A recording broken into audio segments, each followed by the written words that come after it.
Hey, what's up, lightboltjoe here. Today we're going to discuss the 2023 Disney film Indiana Jones and the Dial of Destiny. So this is the fifth film in the Indiana Jones franchise. No one asked for this film.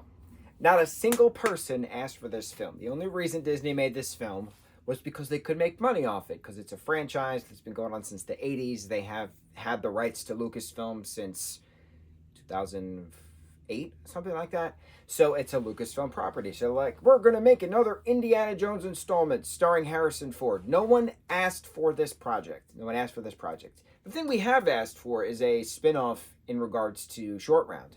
Have Short Round do some adventures. Awesome. No one asked for this project. It's 2.5 hours long. We start out in 1944, France. World War II is raging on with Nazi invasions, etc. Right? So it's yet another Nazi thing, right? Indiana has fought Nazis plenty of times. So, of course, in another film, we're jumping back to the 40s. We're fighting Nazis yet again, punching some Nazis in the face, as they rightfully deserve. So it's just, we've seen it. We've seen it a billion times in other projects. We've seen it in Indiana Jones. Why are we going back to this again? There's so much CGI in this. It's hard to believe it. I don't know how else to explain it. The charm of the 80s films, the first three films, which was what, 81, 84, and 89, I believe, respectively. It was all practical effects and stuff. Like it has that true grit. It has that authenticity to it. And then you have a de-aging mechanism on Harrison Ford to play Harrison Ford in the 40s. It's just, you can tell it's AI. You can tell it's fake. And it breaks the magic. So then running on the trains, on the top of the trains and all this other stuff. And then like, we get a jump to 1960s New York, 1969 New York, something like that. When was the Apollo mission? When did the astronauts come back? And then the parade happened. I think that was 69. So like a lot of New York in the 60s is fabricated CGI. And like you can tell it's fabricated CGI. So I get it. It's a timepiece where we're in a different time period. I'm well aware. So it's just a lot of this not being practical felt fake. And it's hard to stay in okay, we're in the 60s mindset. Okay, we're in the 40s mindset. Because you can see how digital everything is. It's not like that true grit feeling that we had in the original franchise. I don't know how else to explain it. I think because the market has been so saturated with AI created things or CGI related things that it's tiresome. And this story is tiresome because no one asked for it. So we have this older Indy who is no longer with Marion. She's filing for separation because of Mutt's death, right? Mutt enlisted in their son, Mutt, who we learned about in the fourth film, Crystal Skull. He enlists in the army to get back at his father, to piss his father off, and then winds up dying in Vietnam. So Marion has not been handling the death of Mutt. Indy has not been handling the death of Mutt. So therefore they are separating. And so then it's now a matter of what happens next in regards to why is this Nazi physicist back in New York now after being a professor in Alabama, quote unquote. Where's the connection of working with the government? Because he's the one who actually created the rocket. It was a weird roundabout way of why is the Dial of Archimedes, being sought after now that the rocket has gone to the moon and all of these things, right? Why is Indy's partner's daughter, who is his goddaughter, who he calls Wombat, why is she back now trying to sell the pieces of the Archimedes dial, but then also wanting it because her father's notes? It didn't have a consistent story of regards to what's the purpose of this dial and why is everybody fighting over it. It was strange. It was weird. 2.5 hours long. We get this new younger kid, Teddy. I thought he did a great job. We were in the chase scenes in Morocco. I thought were great. Tangier in Morocco. I thought were great. We're in Greece. I thought that was great. Antonio Banderas plays one of his older friends. We have Salah back. That was really cool seeing. So it was a lot of nice callbacks and stuff. It was a lot of like Salah remembering the good old days, recalling the good old days to his now grandkids in New York. I thought that was great. Some parts of this worked very well, but then the general aspect of this 2 hour and a half film was boring. It was a lot of getting from point A to point B, but then going back to point A and then recycling the story and then like not explaining.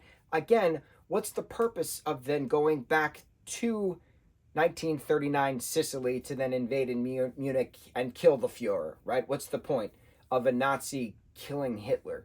It was strange. It was a strange roundabout explanation that Mads Mikkelsen's character, who is a great actor, playing this weird character, decides that this is the purpose, that he sees the flaws of Hitler's, conquest, and he's going to change it for the better. It's just strange. It's strange. What I really loved was how the calculations were wrong using Archimedes style to rip a hole in space and time, right? To then fly through. And they go back to 214 BC, the Battle of Syracuse in Greece, in Sicily. And so that was neat. That was the only part of this film I actually thoroughly enjoyed. And I actually got chills watching it because it was a matter of what would happen if BC individuals, right, Roman centurions, as well as, the Greek people of that area to begin with.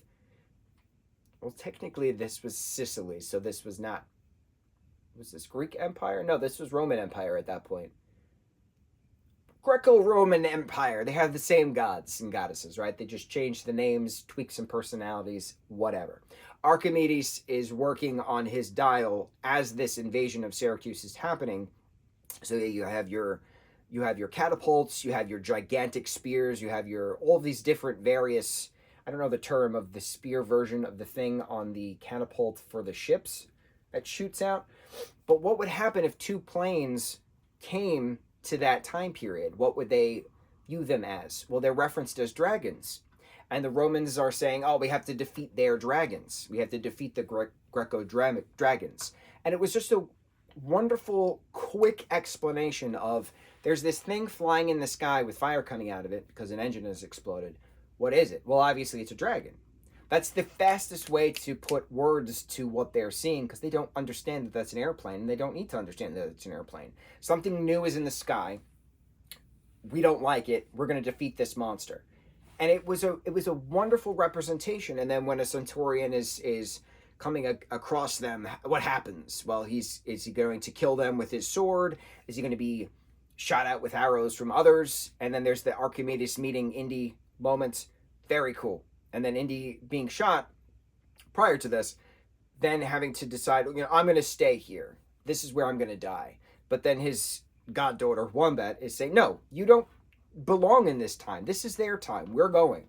So then it's a matter of talking to Archimedes, expressing, gratitude and thanks for all that he's done within mathematics in general, but then also having the dial, then bringing them back to the 60s New York, to then have a very quick and random reunion with Marion, but there was no lead up to it. So there was that chunk of time travel back there, as wonky as it was explained.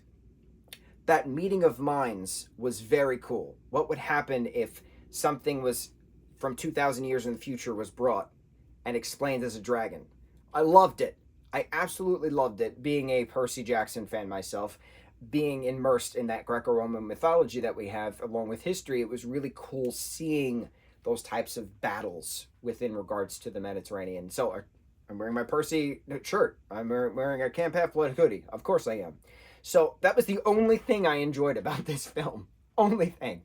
I'm curious if this will finally be done, because nobody asked for Crystal Skull back in 2008. Nobody asked for this film in 2023. That's why I didn't do well in theaters, because nobody asked for it. So I'm very curious if this is finally the end of the Indiana Jones franchise, which was an incredible trilogy of films in the 80s.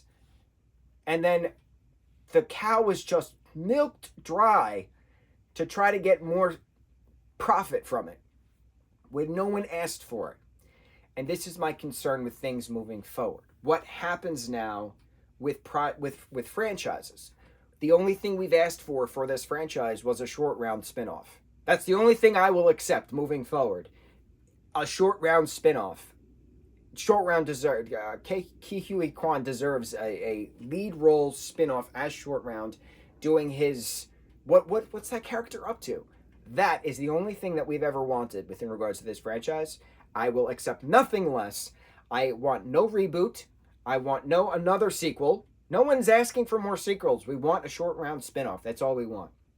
I think that's it.